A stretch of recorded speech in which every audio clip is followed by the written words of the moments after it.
Hello everyone, welcome to our channel is education. और आज की वीडियो में हम बात करने वाले हैं रिलेशनल डेटाबेस क्या होता है। तो रिलेशनल डेटाबेस, पहली बात मैं ये बता दूं कि ये जो वीडियो है ये किसी भी कॉम्पिटिटिव एग्ज़ाम्स या बोर्ड एग्ज़ाम्स, ट्वेल्थ एग्ज़ाम्स के लिए बेस्ट है। प्लस आपके बेस को अगर डेवलप करना है कि डेटाबेस होता क्या है, रिलेशनल डेटाबेस क्या होता है, और बेसिक अगर अंडरस्टैंडिंग हम जानना चाहें डेटाबेस के लिए, तो ये वीडियो आपके लिए है। तो सबसे पहले हम देखते हैं डेटाबेस क्या होता है, उसके बाद समझते हैं रिलेशनल डेटाबेस का कॉन्सेप्ट क्या होता है। सो डेटाबेस, सबसे पहला वर्ड जो आता है डेटाबेस। सो डेटाबेस होता क्या है?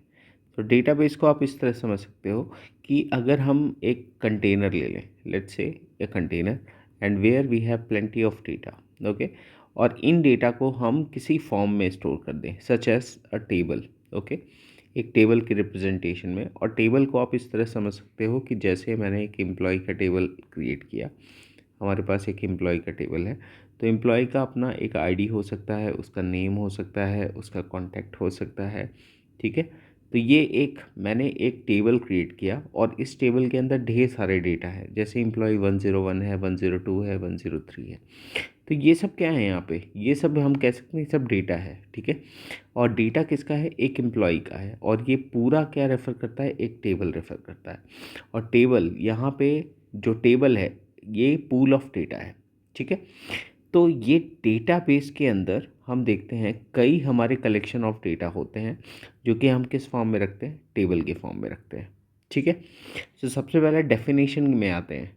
डेटाबेस की डेफिनेशन क्या होती है? तो हम इसको कहते हैं collection of inter related data, okay, collection of inter related data, okay. So what is mean by inter related data? और इंटर रिलेटेड मतलब क्या है? ये आपस में डेटा क्या होंगे, हो सकता है कनेक्टेड हों, ठीक है। जैसे यहाँ टेबल में एक आईडी है, तो आईडी यहाँ पे ढेर सारे एम्प्लॉयज़ की आईडी यहाँ पे रेफर है, ठीक है। तो सारे एम्प्लॉयज़ एक ही ऑर्गेनाइजेशन में वर्क कर रहे हैं और यहाँ पे सब डेटा क्या है, आपस में एक दूसरे से रिलेटेड है। ऑल्सो एक टेबल हो सकता है कि दूसरे टेबल से क्या हो, कनेक्टेड हो, ठीक है। और ये एक ही डेटाबेस के अंदर हम स्टोर कर रहे हैं। तो ऐसे इंटर रिलेशन को हम क्या बोलते हैं? Inter related data, okay. और ये कहाँ होते हैं? स्टोर्ड। दूसरा वैलिड पॉइंट क्या है इसका? कि stored together to serve multiple application, to serve multiple application, ठीक है। तो मल्टीपल एप्लीकेशन रेफर्स का मतलब क्या है कि अगर हमें इस डेटा सेट से कुछ यूज़ करना है इस डेटा को, तो हम अलग अलग पर्पज़ से अलग अलग एप्लीकेशन यूज़ करके इस डेटा को यूज़ कर सकते हैं। कहाँ से? डेटा बेस से यूज़ कर सकते हैं, ठीक है। तो इतनी बात हमने डेटाबेस का डेफिनेशन समझा अभी कि डेटाबेस होता क्या है। तो it is a collection of database, right. It is a collection of inter related data. दूसरी बात अब आती है डेटाबेस मैनेजमेंट सिस्टम क्या होता है। दूसरा टर्म है हमारा डेटाबेस मैनेजमेंट सिस्टम, ठीक है। तो इन डेटा को, ये जो यहाँ पे डेटा है, हम कह सकते हैं कि यहाँ पे ढेर सारे कलेक्शन ऑफ डेटाज जो हैं, यहाँ पे इन डेटाज को हम कहते हैं मैनेज करना, या हम कहते हैं कि क्या इसको डैमेज से फ्री रखना, ठीक है। तो डेटा जो है हमने यहाँ स्टोर किया है उसको डैमेज फ्री रखना, प्रोटेक्टेड रखना, प्लस साथ ही साथ हम कह सकते हैं इस डेटा को एफिशिएंटली यूज़ करना, ठीक है। दूसरा ऑब्जेक्टिव क्या हो सकता है? कि एफिशिएंटली यूज़ करना। और तीसरी चीज़ हम क्या करते हैं, क्या हम इन डेटा का यूज़ कर सकते हैं? तो कैसे हम करेंगे? In the form of query. और ये क्वेरी करने के लिए, एफिशिएंट यूज़ या क्वेरी करने के लिए हमें कुछ सॉफ्टवेयर्स की ज़रूरत होती है, ठीक है। तो इन सच सॉफ्टवेयर्स को, जो सॉफ्टवेयर्स हम यूज़ करते हैं इसको क्वेरी करने के लिए या एफिशिएंटली यूज़ करने के लिए या प्रोटेक्ट करने के लिए, या जितने भी नई इन्फॉर्मेशन अपडेट करने के लिए डेटाबेस के अंदर, ऐसे सॉफ्टवेयर्स को हम लोग क्या बोलते हैं? DBMS, okay.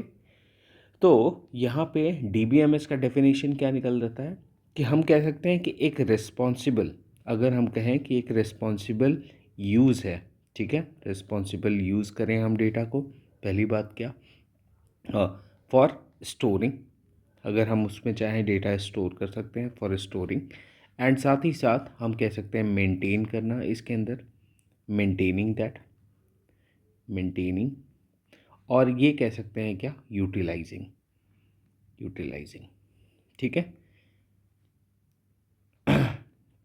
Utilising, right. सो ये पूरा क्या होता है, एक डेटाबेस मैनेजमेंट सिस्टम होता है, ठीक है। अब आते हैं रिलेशनल डेटाबेस मैनेजमेंट में। अगला टर्म है हमारा क्या, RDBMS। TBMS हमें समझने की ज़रूरत है, इन तीनों में फ़र्क होता है और ये तीनों फ़र्क हम जनरली मिस कर जाते हैं पढ़ने के टाइम पे, ठीक है। अब देखते हैं RDBMS क्या होता है। सपोज़ करो हमारे पास 3 टेबल है, लेट्स से एम्प्लॉय है, ठीक है, और दूसरा हम कंसिडर कर लेते हैं लेट्स से डिपार्टमेंट, और तीसरा हम कंसिडर कर लेते हैं लेट्स से एक कॉलेज, ओके। नाउ एम्प्लॉय का अपना कुछ हो सकता है कि एट्रीब्यूट हो, जैसे कि यहाँ हमने टेबल में देखा एक एम्प्लॉय के पास क्या है, आईडी है, उसका नेम है, उसका क्या है, कॉन्टैक्ट है। तो ऐसे ही यहाँ पे एम्प्लॉय का क्या हो सकता है, एम्प्लॉय आईडी हो सकती है उसकी, अपनी खुद की एम्प्लॉय आईडी हो सकती है इंडिविजुअल सबकी। दूसरा एम्प्लॉय का कॉन्टैक्ट हो सकता है, और तीसरा क्या हो सकता है, एक एम्प्लॉय का लेट्स से नेम हो सकता है। ये हमारे 3 क्या हो गए, इसके एट्रीब्यूट हो गए।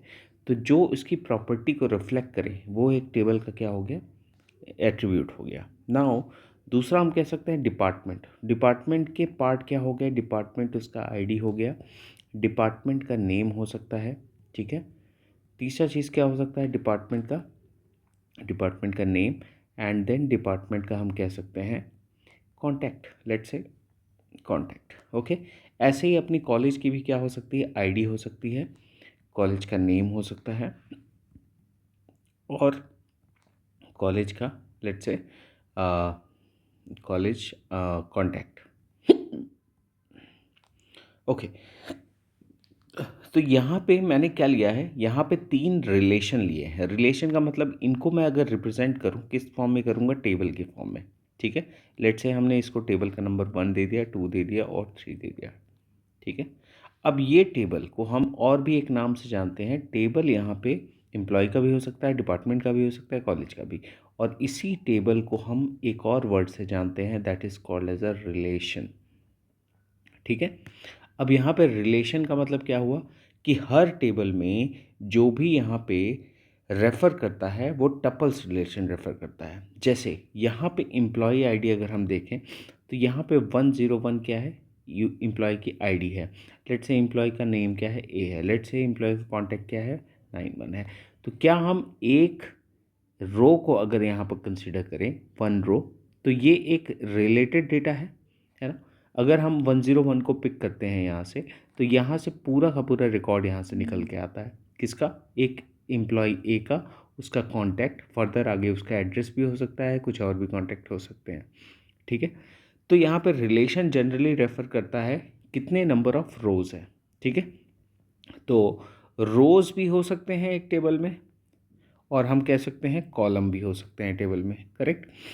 तो यहाँ पे अगर एक टेबल रिप्रेजेंटेशन है तो इसके हम कह सकते हैं ये पूरा डेटा अगर हम टेबल में रिप्रेजेंट कर रहे हैं, जिसमें हमारे specified number of columns described हैं और कुछ specified number of rows define है, तो ऐसे कलेक्शन ऑफ डेटा को अगर हम टेबल में रिफ्लेक्ट करते हैं तो ऐसे टर्म को हम क्या बोलते हैं, RDBMS, ठीक है। तो RDBMS का अगर हम डेफिनेशन देखें तो ये क्या रिफ्लेक्ट करता है कि it is a collection of record, okay. So record हो जो आपस में इंटर रिलेटेड हो, ये सारे रिकॉर्ड आपस में इंटर रिलेटेड हो। कहने का मतलब ये है कि अगर एक कॉलम है तो कॉलम में अपनी खुद की एक यूनिक वैल्यू हो सारी, ठीक है। दूसरा हम कह सकते हैं कि अगर कॉन्टैक्ट है तो यहाँ सारे के सारे डेटा कॉन्टैक्ट के हों, अगर यहाँ नेम है तो यहाँ सारे के सारे डेटा नेम हो, ठीक है। और यहाँ पे हर रोज़ डिफाइन करेगी, क्या होगा, रो 1, रो 2 एंड रो 3, ठीक है। और सिमिलरली यहाँ पे कॉलम 1, कॉलम 2, और यहाँ हम कह सकते हैं कॉलम 3। इन कॉलम्स को हम एक और नाम से जानते हैं, that is called as a attribute, और इन रोज़ को हम एक और नाम से जानते हैं, that is called as a tuple, ठीक है। या इनको हम और भी क्या बोलते हैं, रिकॉर्ड बोलते हैं, जो आपस में सब कनेक्ट कर रहा हो, इंटर रिलेटेड हो, ठीक है। तो ऐसे एक रिलेशन को हम क्या बोलते हैं, relational database management system, right. अब इसके अंदर हमारे पास और भी कई चीज़ें होती हैं, कुछ टर्म्स हैं जो कॉमनली एग्ज़ाम्स में हमें पूछी जाती हैं। तो I will explain you one by one all these terms, right. So अब देखते हैं नेक्स्ट अलग अलग टर्म्स जो एग्जामिनेशन में पूछे जाते हैं हमारे। तो सबसे पहला जो टर्म होता है, अगर हमारे पास कोई टेबल एग्जिस्ट कर रहा है, ठीक है, तो उसके अंदर क्या क्या टर्म्स हमारे पास एग्जामिनेशन में पूछे जाते हैं। तो सपोज़ करो अगर एक टेबल है तो उसके कंपोनेंट क्या क्या हो सकते हैं। What are the component of the table. ठीक है, तो सबसे पहला आता है byte. What do you mean by byte here. Okay, so byte यहाँ पे रिप्रेजेंट करता है ग्रुप ऑफ 8 बिट्स। हम जानते हैं a group of 8 bits, 8 bits. तो यहाँ बाइट का क्या काम है, ठीक है, बाइट्स हम कहते हैं, बिट्स मतलब क्या होता है, इधर 0 और 1। तो ये इंडिविजुअली कितना है बिट है, ये 1 बिट है। ये भी इंडिविजुअली कितना बिट है, ये भी 1 बिट है। ठीक है, अब दूसरी चीज़ हम इसमें देखते हैं कि बाइट यहाँ पे क्या रिप्रेजेंट करता है। तो जितने भी हम सिंगल कैरेक्टर यूज़ करते हैं यहाँ पे, ठीक है, और एक सिंगल कैरेक्टर को, जैसे मैंने लिखा, सपोज़ करो मैंने एप्पल लिखा, ठीक है, एप्पल हमने किसी का नाम लिखा, फ्रूट्स टेबल था हमारा, और उसके अंदर हमने एक नेम लिखा, फ्रूट्स का नाम क्या है, एप्पल। तो यहाँ पे एक कैरेक्टर जो है ये कितने बाइट का होगा, 1 बाइट का होगा। ओके, बेसिकली हम कह सकते हैं कि ये कैरेक्टर का साइज़ डिफाइन करता है, कैरेक्टर साइज़ डिफाइन करता है। तो पहला टर्मोलॉजी जो हमने समझा वो क्या था, बाइट। दूसरा आइटम हम देखते हैं क्या इसमें होता है, रिकॉर्ड। रिकॉर्ड मतलब क्या होता है, हम कह सकते हैं रोज़। ठीक है, रिकॉर्ड दूसरा टर्म है जिसको हम कहते हैं रोज़ ऑफ टेबल। अभी हमने देखा रोज़ ऑफ अ टेबल क्या होता है, तो जितने नंबर ऑफ रोज़ डिफाइन करते हैं वहाँ पे उतने नंबर ऑफ क्या होते हैं, रिकॉर्ड होते हैं। तो रिकॉर्ड का डेफिनेशन क्या हो गया यहाँ पे, कंप्लीट यूनिट ऑफ इंफॉर्मेशन। ठीक है, कंप्लीट यूनिट ऑफ इंफॉर्मेशन। ठीक है, मतलब इसका क्या है कि अगर हमने एक टेबल क्रिएट किया और इस टेबल के अंदर मल्टीपल नंबर ऑफ रोज़ अगर डिफ़ाइन किए हैं, तो अल्टीमेटली इसमें मल्टीपल नंबर ऑफ कॉलम्स भी होंगे। तो हर को अगर हम एक साथ कंसिडर कर लें ये पूरा, तो ये हमारा क्या कहलाता है, रिकॉर्ड, राइट। और टेबल हमारा क्या होता है, टेबल के अंदर हम देखते हैं कि टेबल के अंदर multiple number of rows and column होते हैं। नेक्स्ट आता है फील्ड। ठीक है, तो नेक्स्ट टर्म हमारा क्या होता है, फील्ड। फील्ड रेफर करता है कि अगर हमारे पास एक टेबल क्रिएटेड है तो उसमें कितने नंबर ऑफ़ कॉलम है, वही इसको क्या कहता है, फील्ड। जैसे मैंने एक एम्प्लॉय टेबल क्रिएट किया और इसमें एम्प्लॉय की आईडी हो गई, नेम हो गया, कॉन्टैक्ट हो गया, तो यहाँ पे ये जो एक एक इंडिविजुअल कॉलम रेफ़र कर रहे हैं इसको हम क्या बोलते हैं, फील्ड। ओके, अब इसका डेफिनेशन क्या हो गया कि field is a column containing one type of information. तो अगर एक कॉलम के अंदर वैल्यूज़ डिफाइन हो रही है, सपोज करो यहाँ पे आईडी हमने डिफाइन किया, तो आईडी क्या हो सकती है, 101, 102, 103। तो यहाँ नोट करने वाली बात यह है कि यहाँ पे जितनी भी वैल्यूज़ यूज़ होती हैं फील्ड में, ठीक है, हर एक फील्ड में वो वैल्यूज़ क्या होती हैं, सारी सेम होती हैं। मतलब हम कह सकते हैं कि सेम टाइप की इंफॉर्मेशन होती है एक कॉलम में। कॉलम कह लें या तो हम इसको क्या कह लें, फील्ड कह लें, दोनों एक ही चीज़ होती है। तो सेम टाइप ऑफ वैल्यूज़ अगर हम एक में स्टोर कर पा रहे हैं तो उसको हम क्या बोलते हैं, फील्ड बोलते हैं, राइट। तो हमने अभी basic component of a table देखा कि बाइट क्या होता है और डेटा आइटम क्या होता है। दूसरा नेक्स्ट बात करते हैं तो रिलेशनल मॉडल में एक रिलेशन क्या होता है, कुछ उसकी प्रॉपर्टीज़ होती हैं। तो अगला कॉन्सेप्ट क्या होगा कि एक रिलेशन के अंदर क्या क्या प्रॉपर्टीज़ हम देख सकते हैं। ठीक है, तो अब हम देखेंगे एक रिलेशन अगर है, रिलेशन कहने का मतलब मेरा है कि हम एक टेबल की बात कर रहे हैं। ठीक है, तो अगर हमारे पास एक कोई टेबल है, लेट से एक रिलेशन है, मैं चाहे इसको रिलेशन कह दूँ या मैं इसको क्या कह दूँ, टेबल कह दूँ। ठीक है, तो इसकी कुछ प्रॉपर्टीज़ होती हैं, एक रिलेशन या टेबल की कुछ प्रॉपर्टीज़ होती हैं। सबसे पहला प्रॉपर्टी क्या कहता है कि किसी भी कॉलम में कोई भी कॉलम अगर है, ठीक है, तो हम उसमें जितने भी वैल्यूज़ स्टोर करें, ठीक है, वो सारे क्या होने चाहिए, सेम काइंड के होने चाहिए। अभी मैंने आपको बताया वो। ठीक है, तो अगर कोई कॉलम है, तो एक कॉलम में अगर आईडी का कॉलम है, ये नाम, इसका फील्ड का नाम क्या है, आईडी, तो we can say it is the same type of value holding. अगर ये इंटीजर होल्ड करता है तो वो इंटीजर होल्ड करेगा, अगर ये कैरेक्टर होल्ड करता है तो ये कैरेक्टर होल्ड करेगा। ठीक है, तो हम कह सकते हैं सेम टाइप ऑफ इंफॉर्मेशन को होल्ड करना। ओके, सो अगर 101 है, 102 है, 103 है, ये सेम टाइप वैल्यू है। तो सबसे पहला प्रॉपर्टी आता है एक कॉलम के अंदर सेम काइंड ऑफ इंफॉर्मेशन होती है।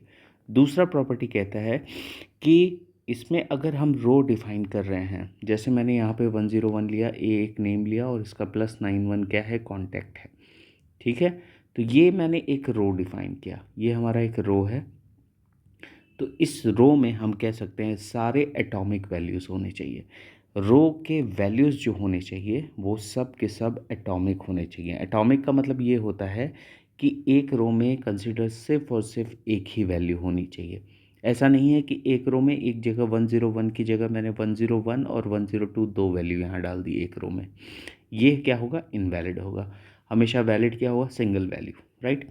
So this is the second property. Third property हमारी कहती है कि सारे रो आपस में क्या होंगे, डिस्टिंक्ट होंगे। ठीक है, तो रो में जितने भी रोज हम डिफाइन कर रहे हैं, रो 1, रो 2, रो 3, ये सारे रो के जो वैल्यूज़ होंगे सारे क्या होंगे, आपस में डिस्टिंक्ट होंगे। डिस्टिंक्ट का मतलब क्या होता है, हम अलग अलग की बात कर रहे हैं। ठीक है, ऐसा नहीं हो सकता कि 101 दो बार लिखा जाए। ठीक है, फॉर एग्जांपल अगर हम यहाँ पे कुछ अगर टेबल अगर क्रिएट कर रहे हैं, लेट्स से अगर हम यहाँ पे एक टेबल क्रिएट कर रहे हैं तो यहाँ पे मैंने 101 का डेटा लिखा हुआ है और +91 लिखा हुआ है। ठीक है, इस रो में अगर मैं चाहूँ तो एक रो में और 101 का डेटा लिखूँ ऐसा, तो ऐसा पॉसिबिलिटी नहीं होता। ठीक है, तो दूसरा प्रॉपर्टी टेबल का ये डिफाइन कर, तीसरा, तो सारे रो में वैल्यूज़ क्या होने चाहिए, सब डिस्टिंक्ट होने चाहिए। नेक्स्ट बात करते हैं फोर्थ प्रॉपर्टी क्या। ठीक है, सो दूसरा चीज़ क्या होता है, order of the attribute, order of the attribute. दूसरा, अगर मैंने यहाँ पे कॉलम, एट्रीब्यूट मतलब क्या होता है, कॉलम, कितने नंबर ऑफ कॉलम हम डिसाइड कर रहे हैं उस टेबल के अंदर, तो कॉलम 1, कॉलम 2, कॉलम 3, ये 3 कॉलम रिप्रेजेंट कर रहे हैं। तो यहाँ पे हम ऑर्डर को फॉलो नहीं करते। ठीक है, मतलब कोई स्पेसिफिक ऑर्डर नहीं है। आप चाहो तो एम्प्लॉय आईडी को बीच में भी लिख सकते हो, एम्प्लॉय नेम को यहाँ लिख सकते हो और एम्प्लॉय कॉन्टैक्ट को आप यहाँ लिख सकते हो। ठीक है, एम्प्लॉय कॉन्टैक्ट को, और चाहो तो एम्प्लॉय आईडी को यहाँ लिख सकते हो, एम्प्लॉय नेम को यहाँ लिख सकते हो और एम्प्लॉय कॉन्टैक्ट को यहाँ लिख सकते हो। ठीक है, तो कोई ऑर्डर, स्पेसिफिक ऑर्डर नहीं मैटर करता, खाली इसके अंदर की वैल्यूज़ मैटर करती हैं, किसी भी ऑर्डर में आप लिखो। ठीक है, अल्टीमेटली इन्फॉर्मेशन हमें एक रो ही पूरी देगी, करेक्ट। तो order of the attribute doesn't matter. ठीक है, किसी भी ऑर्डर में आप असाइन कर सकते हो। ठीक है, दूसरा क्या होता है, नेक्स्ट प्रॉपर्टी कहता है कि domain of values. Okay, domain, domain का इटसेल्फ मतलब होता है कि जैसे एक कॉलम के अंदर अगर हमने कुछ डिफ़ाइन किया, लेट सपोज हमने एक कॉलम क्रिएट किया और इस कॉलम के अंदर हम क्या डिफ़ाइन कर रहे हैं, कुछ नंबर ऑफ़ वैल्यूज़ को डिफ़ाइन कर रहे हैं। तो उस केस में हमें क्या करना है, अगर हमने एक वैल्यू लिया, सपोज़ करो हमने एक एम्प्लॉय आईडी लिया, तो एम्प्लॉय आईडी के अंदर 0101, 102, 103 हमने ये डिफ़ाइन किया। तो ये सारी वैल्यूज़ क्या हैं, इसकी डोमेन है, मतलब ये सारी set of same part of data type होंगी। तो यहाँ हम कह सकते हैं डोमेन क्या है, यहाँ पे डेटा टाइप, जो भी डेटा टाइप यहाँ पे डिफ़ाइन कर रहा है। तो डेटा टाइप यहाँ पे क्या यूज़ हो रहा है, इंटीजर यूज़ हो रहा है। आप फ्लोटिंग भी वैल्यूज़ यूज़ कर सकते हो। ठीक है, आप चाहो तो कैरेक्टर भी यूज़ कर सकते हो अलग अलग। ठीक है, किसी का नाम, अगर मैंने एम्प्लॉय नेम लिखा तो ये नेम हमारा क्या होता है, कैरेक्टर डेटा टाइप होता है या बैर कैर में डिफाइन होता है। ठीक है, तो ऐसे पूल ऑफ वैल्यूज़ को हम लोग क्या बोलते हैं, domain is the what we can say is a pool of values, pool of values defined in a particular column. Okay, in a column. तो हर कॉलम में अपना क्या हो सकता है, सेट ऑफ वैल्यूज़ हो सकता है और वही सेम वैल्यू ये फॉलो करना चाहिए, मतलब सेम काइंड का वैल्यू होना चाहिए, जैसा कि हमने प्रॉपर्टी कॉलम में देखा था। ठीक है, नेक्स्ट बात करते हैं टपल की। ओके, सो हर रो को हम क्या बोलते हैं, टपल बोलते हैं। Okay, so this is tuple. तो रो का एक और नाम होता है क्या, हम कह सकते हैं टपल। सो चाहे आप इसको टपल बुलाओ, चाहे आप इसको रो बुलाओ, राइट। सो ये हमारी क्या थी, कुछ बेसिक हैं। और हम कहते हैं कुछ टर्म्स और होती हैं, जैसे 6 होती हैं। 6 हम देखते हैं इसकी प्रॉपर्टी क्या कहती है कि डिग्री। कई बार हमें पूछा जाता है कि डिग्री ऑफ अ रिलेशन क्या होता है, ठीक है। तो जितने नंबर ऑफ एट्रीब्यूट्स हम डिफाइन कर रहे हैं यहाँ पे, number of attributes in a relation, जब भी मैं रिलेशन वर्ड यूज़ कर रहा हूँ तो इसका मतलब क्या होता है, हम टेबल की बात कर रहे हैं, ठीक है। तो जितने भी नंबर ऑफ एट्रीब्यूट्स हम डिफाइन कर रहे हैं या हम कॉलम डिफाइन कर रहे हैं उसको हम क्या बोलते हैं, डिग्री। जैसे कि फॉर एग्जांपल अगर हमने यहाँ एम्प्लॉय टेबल क्रिएट किया है तो इसमें कितने एट्रीब्यूट्स अभी डिफाइन किए हैं, 2। तो यहाँ पे degree of that employee is what, 2। Okay, so next move करते हैं नेक्स्ट कॉन्सेप्ट पे। अगला प्रॉपर्टी क्या कहता है, अगला प्रॉपर्टी हमारा कहता है कि cardinality. What is the meaning of cardinality? Okay, next 7th is what, cardinality. Cardinality का मतलब क्या होता है, हम कह सकते हैं कि number of rose in a relation, इसको हम क्या बोलते हैं, कार्डिनैलिटी, ठीक है।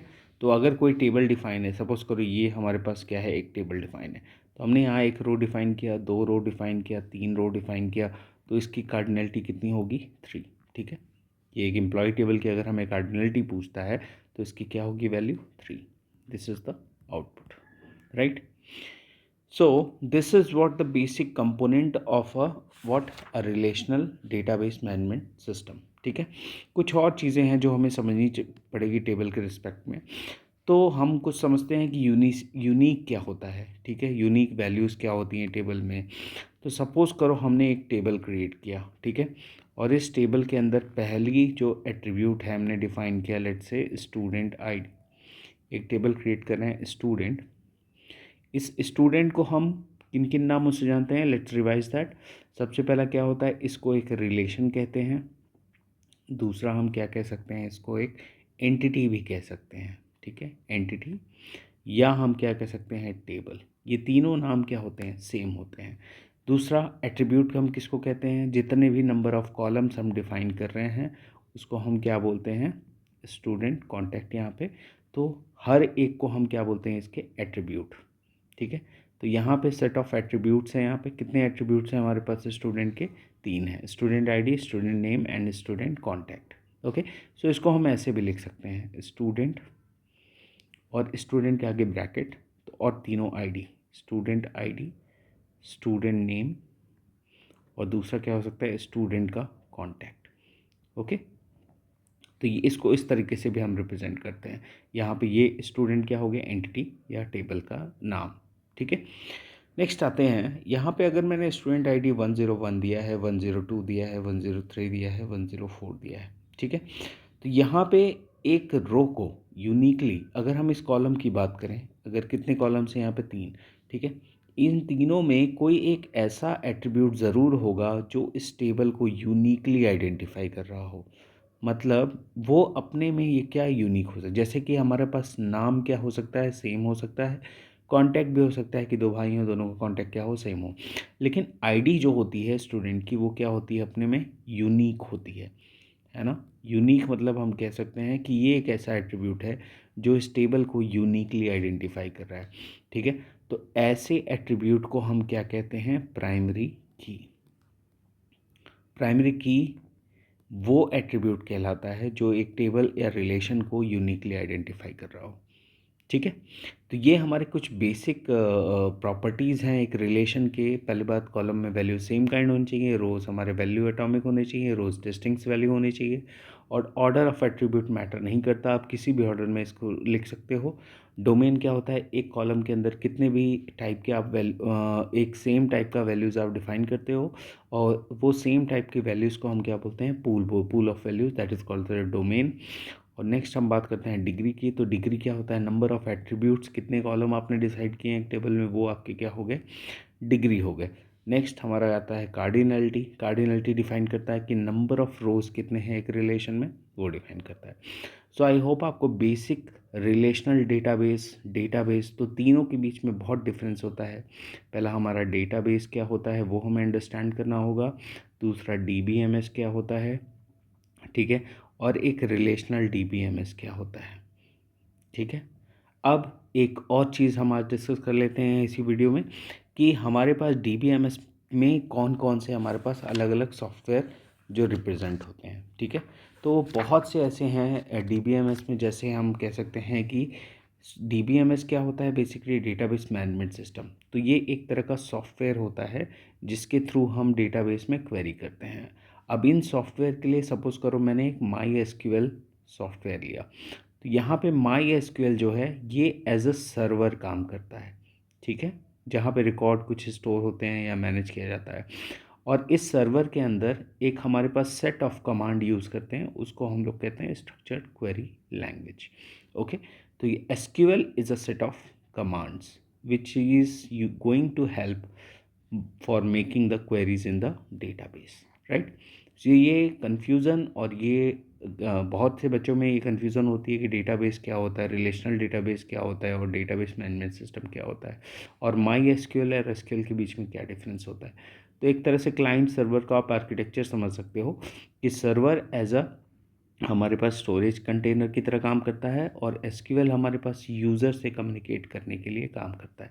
तो यूज़र जो भी रिक्वेस्ट देगा वो एसक्यूएल के थ्रू देगा, और ये सर्वर के पास जाएगा, and server is going to request to the database. Okay, क्योंकि ये माई एसक्यूएल जो है वो किसका पार्ट है, डीबीएमएस का पार्ट है, राइट। सो आई होप आपको ये पूरे कॉन्सेप्ट समझ में आए होंगे फर्स्ट टू एंड। आप फिर से अगर इसको एक बार वीडियो में देखोगे तो सारे डाउट्स आपके बेसिक्स एटलीस्ट आपके क्लियर हो जाएंगे। सो मिलते हैं आपसे नेक्स्ट वीडियो में। अगर आपको वीडियो कॉन्सेप्ट समझ में आ रहा है तो please share with your friends, support our channel so that we can publish more and more content that is free of cost, of obviously. So it will helpful for your examination, competitive exams, college level exam, या हम कह सकते हैं कि इसको school या जो basic आप पढ़ना चाहते हैं उसके लिए बहुत क्लैरिटी प्रोवाइड करेगा, right. So thank you so much for watching. I'll be connecting with you in the next video. Thank you.